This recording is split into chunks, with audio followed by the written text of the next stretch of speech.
Kevalam Jnanamurtim Dvandvaditam Gaganasadusham Tappamasya Ekam Nityam Vimalamachalam Sarvadi Sakshibhutam Bhavatitam Trigunarahitam Satgurum Tam Namami.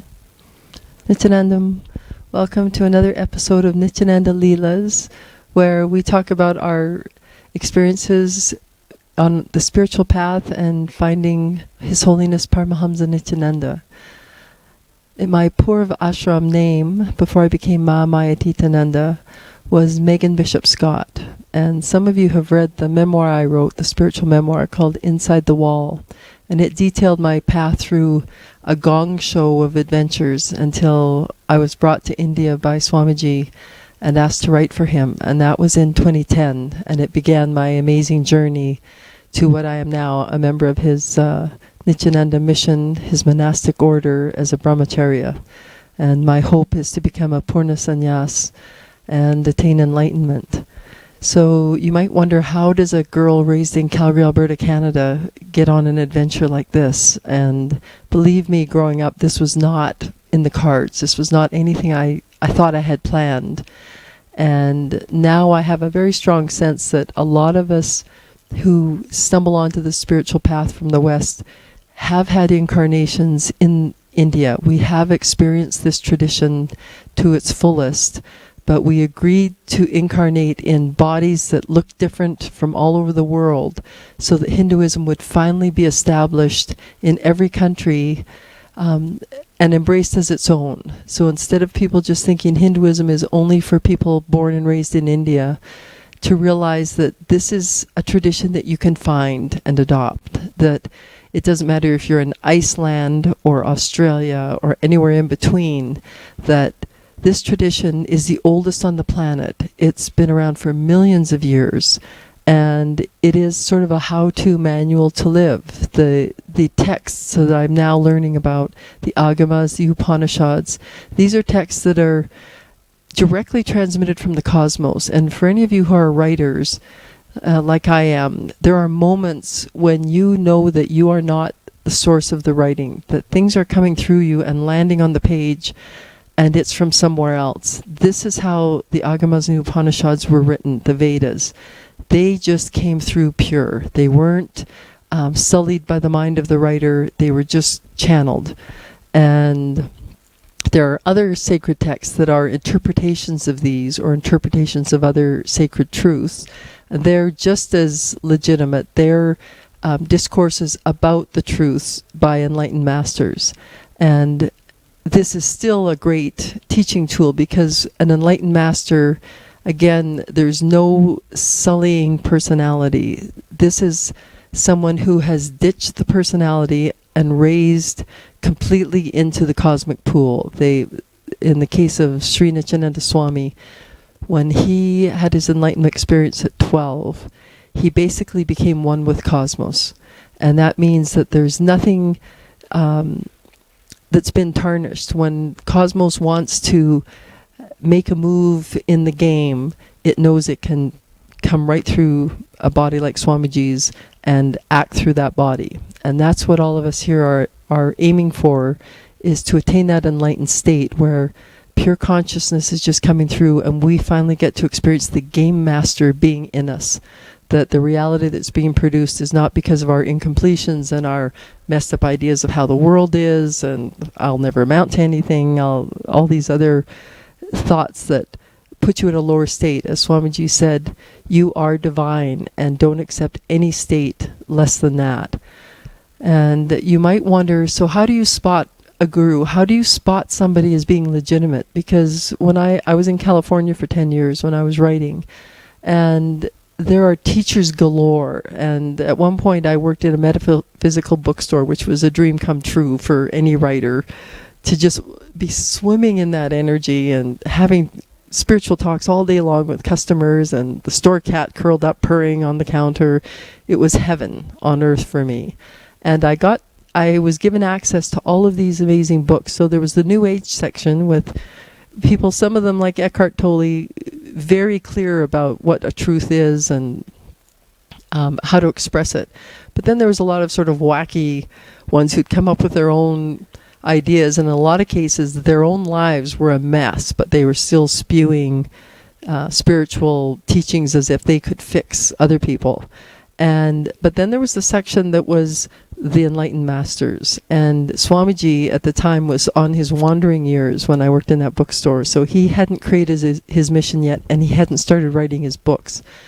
But I did find Paramahamsa Yogananda's books, and that was my first little hint that I was on the right path. And when I first read his autobiography of Yogi, I felt a great excitement in me, and I've realized that that's one of your keys, is if you have to talk yourself into a teacher or convince yourself this is a great idea, it's probably not a great idea. You have very strong intuition in you that can be developed and you should follow, because when I read Autobiography of a Yogi, I knew I'd read the truth. I knew that this man had experienced extraordinary things in his life.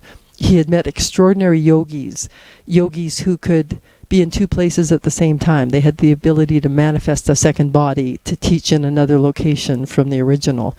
He met people who could fly, who could feed people en masse unendingly. And these are the stuff of fables in the West. But to read that these people were real people just around every corner when he was searching gave me such hope that when I finally heard about Swamiji, when I heard that Paramahamsa Nithyananda was coming through to Canada on a tour, I had this excitement. I thought, I have to meet this person. I have to see if he's the real deal. Or at least it's a Paramahamsa, which means Supreme Swan, and it's the title given to enlightened masters in the Vedic tradition. And I thought, if there's one of these men alive and walking the planet, I have to at least meet him. And so people who tried to talk me out of it, I said, well, what's the harm? If in the West, it's about the second coming of Jesus is what everyone talks about. And I said, if you heard that Jesus had come back, would you go? I said, with this kind of cynicism, you'd probably miss him too. So I found people finally relented, and I took off, and I met him for the first time. And there was a lightness in that room. I remember just feeling instantly safe, instantly warm, and it was only a one-day Kalpatara program. But we all became best friends instantly, and that's another sign for me, is if there's that type of ease and grace in a room, so that complete strangers just immediately become friends and at one with each other, that's another sign that you have found a place that your soul knows is home. And after that, I started holding free meditation groups just because I wanted to keep finding those kinds of souls, those kinds of people who I could invite into a living room and meditate and then have tea and feel that kind of companionship and camaraderie. And as Swamiji said, this is the importance of Sangha. And Sangha is your spiritual community that you create around yourself or that you find and join, because it gives you that safety net. It gives you that constant feeling of everything's going to be okay. We're all on this journey together. It's like a big lifeboat.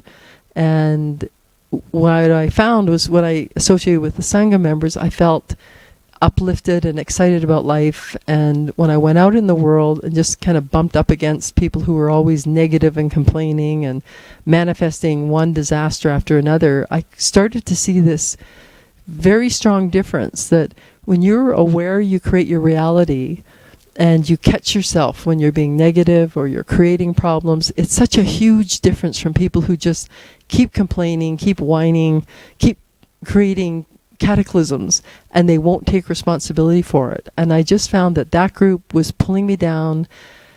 It was taking such an effort to be with them, and some were friends that had been friends of mine for decades. And I realized I wouldn't give them any more time. I could not afford to be wasting my time and energy on people that took me days to recover from. And I was drawn more and more to the people who were just, even if their lives were very hard, they still had an uplifting attitude about it. Like, I'm going to figure this out. I'm going to see why I keep creating this in my life. all of those are pointers towards what you should do. And once I found Yogananda's teachings, I started to see that I was aligning more and more with cosmic law, that more and more ideas would come to me that created vast excitement.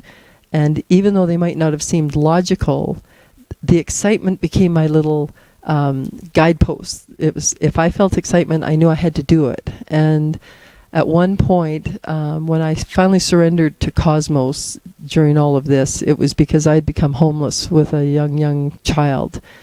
And it was through a whole series of events. My husband had become quite insane and tried to kill us, and we wound up homeless, but at least never on the street. We always found a safe place to stay. Friends kept helping, but it was an completely nomadic existence and very insecure. But I finally became more and more comfortable. The teachings of Yogananda got me stronger and stronger. And finally, I had been working in the greenhouses making topiaries, which are life-size figures of elephants and horses. And it was a beautiful, peaceful way to live, but it was only $5 an hour. And I realized I could not keep doing that. It was heavy labor. I had a son, and I was a writer. I'd gone to California because of the film business, and all of a sudden here I was just living hand to mouth. So I went to a midnight meditation New Year's Eve at Yogananda's Self-Realization Fellowship, and I put our last dollar in the donation tray, and I just said, I'm a writer. I challenged the universe, and I just said, I am not going to do this anymore. I'm not a physical laborer. I'm a writer. And I demand a job as a writer. And Swamiji says how you can throw a temper tantrum with the cosmos from time to time. And that's what I did that night. And the next week I was offered a job cleaning an old man's house. And at first I was like, well, writer, house cleaner. They didn't look similar at all, but I was broke and this was cash. So my son and I piled into this car and they took us to clean the house of this old man. And it turns out this gentleman had survived the war, World War II, and had become a world-famous artist. But he was a recluse, so he didn't interact with anybody. Nobody knew he even was up there on that hill, even though he'd been named one of California's living treasures. His name was Toza Radakovich. And I cleaned his house, and I was very respectful, and my son sat and drew. He was 5 at that time. And they paid us and we left. And apparently this recluse who didn't like being around people anymore thought I was okay to have around and asked me to come back. And so the second time I went back, he sort of shuffled over to me and said, I hear you're a writer.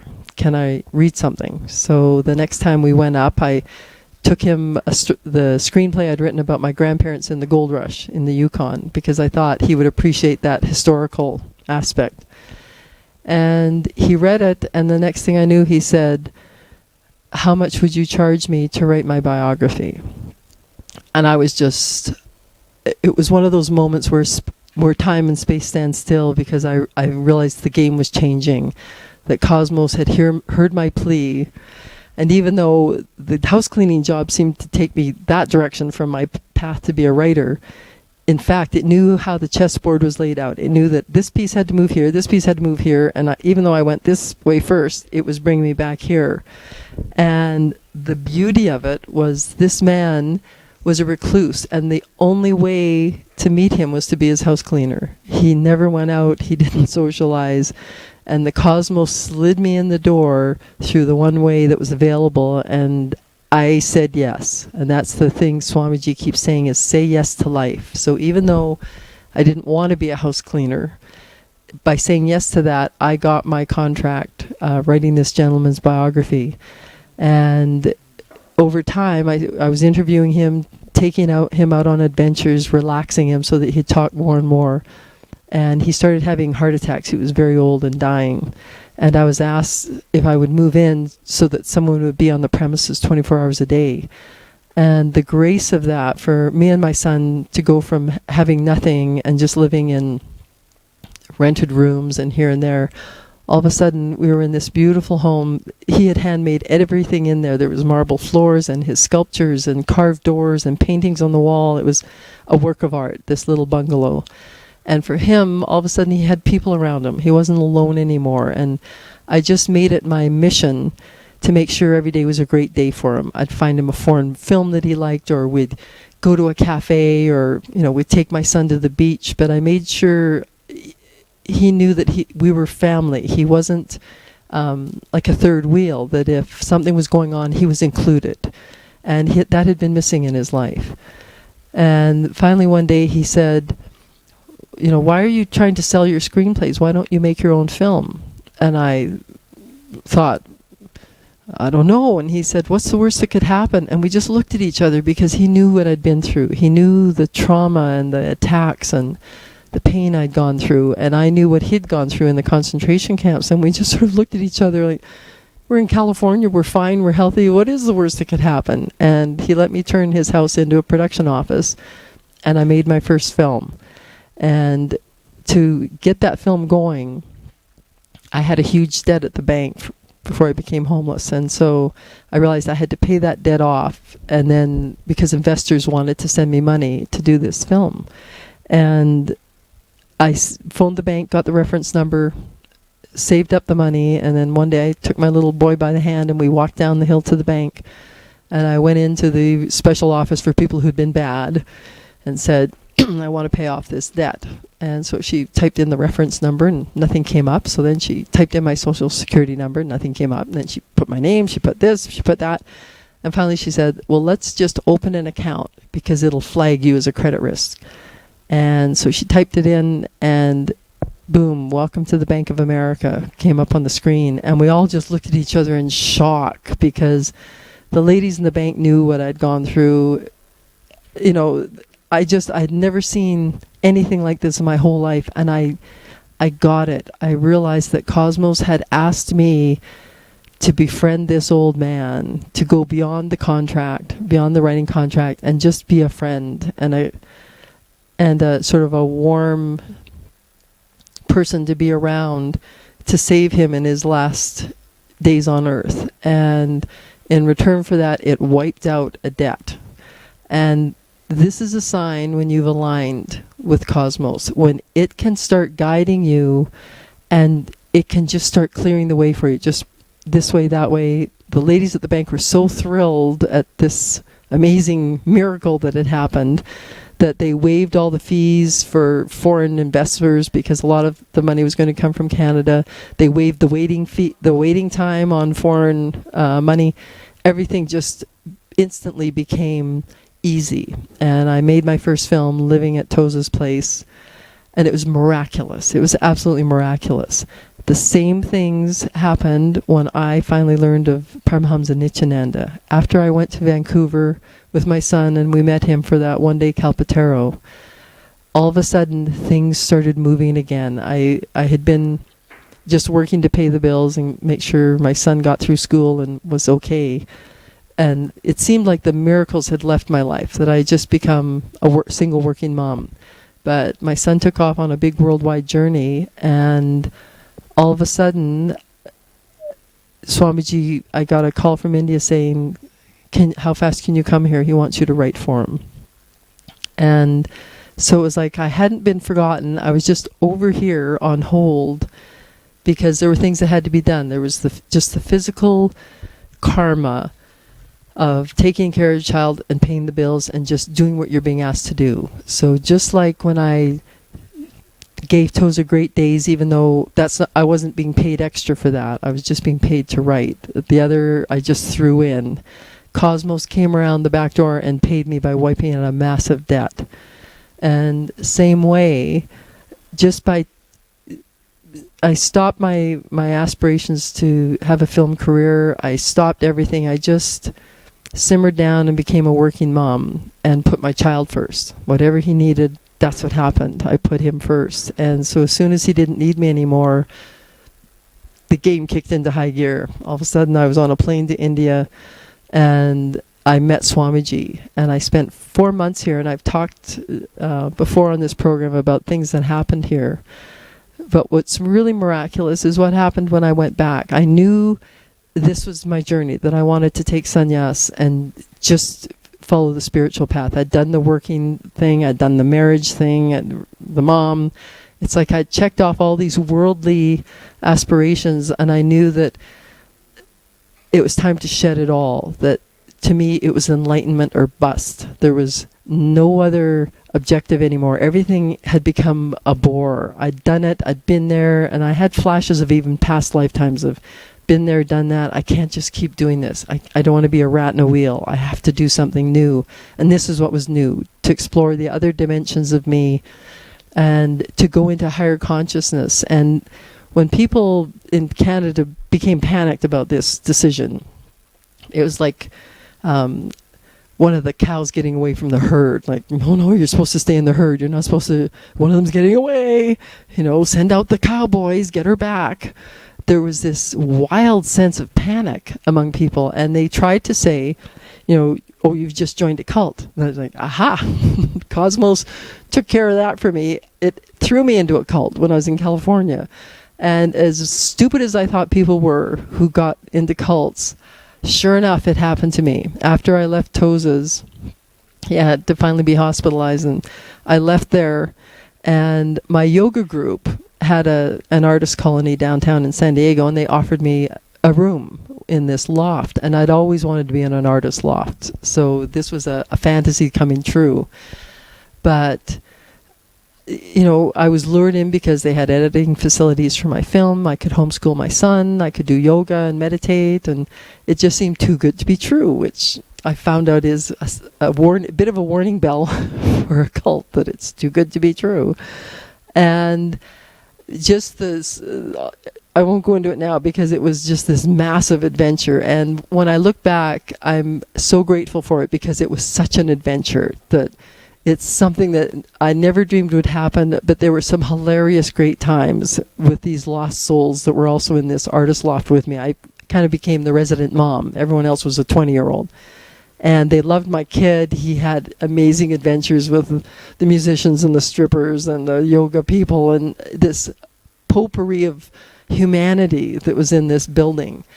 And the cult, when they started attacking and trying to really get us under control, finally pushed me to stop being powerless, to stop being pushed around by the way life was going, and stop being a victim. And when I finally stood up to that leader, it was just a massive bomb going off in that community. And I stood up to him. I realized all my life I had cowered under big angry men, and finally this one couldn't get to me. And I found out later that when I flew back to Canada with my son after that event, the whole group collapsed. The funding disappeared. People left. It blew up that group. So Cosmos took care of the revenge part. As Swamiji says, Kalabhairava does his job. Don't worry about revenge. So we just left quietly, and Kalabhairava blew them apart. But thank God for that experience, because when people tried to talk me out of coming back to India to Nithyananda's mission, and they tried to say it was a cult, it was like, no, I have experienced a cult. There's such a clear difference between a cult and a spiritual mission. And the biggest one is a cult cannot function beyond the presence of the leader. So they tend to be mesmerizing or hypnotic, but the group that I was with, it could only sustain in that little community. And every once in a while this leader would try to create another group slightly away from him, but as soon as they got out of his presence, they just disappeared. They ran away. And so that's one sign.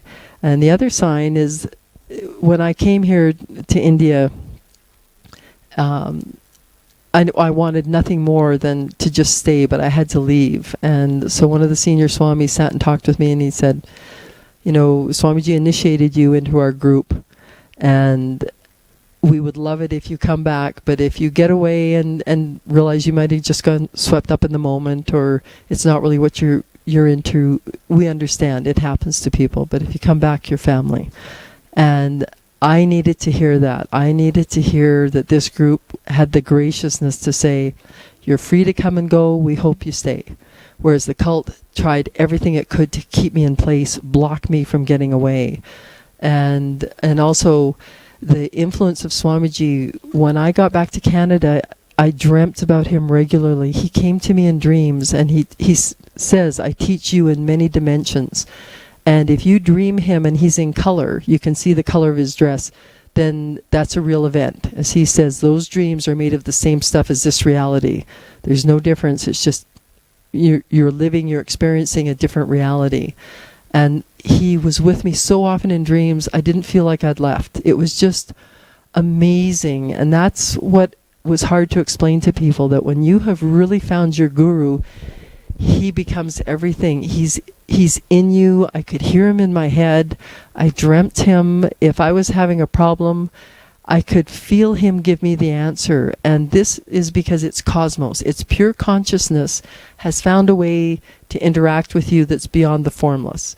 And I did have a connection with the formless part of consciousness through the course of my journeys. But to see it in a physical form where I can actually talk, ask questions, ask for advice, was just the greatest gift ever.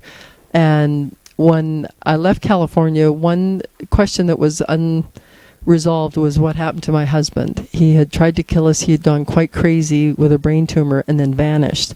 And it just tore my son apart that we left California and returned to Canada, because he said, but what if Dad's in pain and dying on the street? We'll never find him. And that haunted me. The thought that even though, he had become violent, he was still someone I loved intensely, and he was the father of my son. And so we were back in Canada for 15 years before I met Swamiji. And then one day he offered to read the Akashic records and answer any question we had. And I got an email from my friends here in India, and they said, you can send any question, we're going to be reading them off. And so I thought this might be the only chance in my life to find out what happened to my husband. And so I sent him a note and I said, he vanished 15 years ago. What happened to him? And were we together in a past life? Because when we met, it was an instantaneous connection. And he was a homeless Vietnam War vet and a black man with dreads down to his waist. And the odds of that, me falling in love with someone like that, was so extreme. People couldn't grasp it at all. And so Swamiji read the Akashic records and he said, yes, you were together in a past life. That's why you had to connect this time, because the lesson in the past life was unfinished. The same thing happened, the violence happened, except you hung yourself, you committed suicide. And that just answered so many questions for me, because I always had a feeling of foreboding and doom growing up. And now I realize it's probably just that, being haunted by that past, that sure, I can be happy now, but you never know when things are going to go wrong. And Swamiji said, you will have physical evidence on this body of that past life, because these biomemories follow us life to life to life.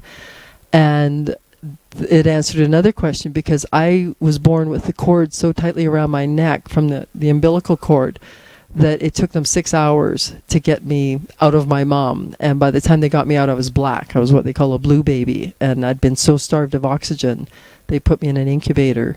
So I literally hung, leaving and returning. So that question was answered. And then about my husband, he said, you were together in a past life.